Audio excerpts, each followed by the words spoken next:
How's it going, guys? Phil here from the Mindful Mover. Today we're going to talk to you about another one of our training techniques. We call it the quad set. So the quad set is similar to the previous videos on the antagonistic pair and the tri-set.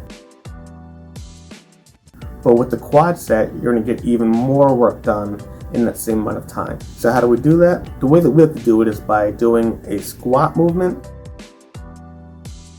a little bit of rest, a push movement, a little bit of rest, and a leg curl movement, a little bit of rest, then a pull movement, followed by a longer rest, then repeating the whole quad set all over again. Why would you do that? Well, for two reasons. One, lets you get more work done in the same amount of time.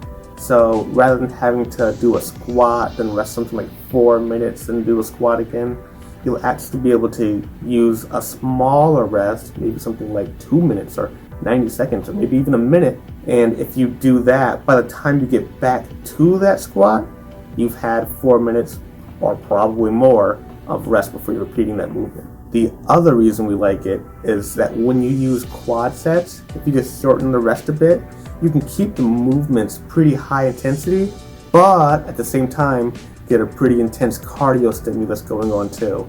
Try it for the first time. When you see it, your heart will be pounding out of your chest. And that right there is a quad set. It's pretty simple. If you want even more detail, check out our previous videos on the antagonistic pair and the tri-set, and you'll get even more details in those videos. So give it a try. You can get aboard the game train while you save time as you do it. Woo woo.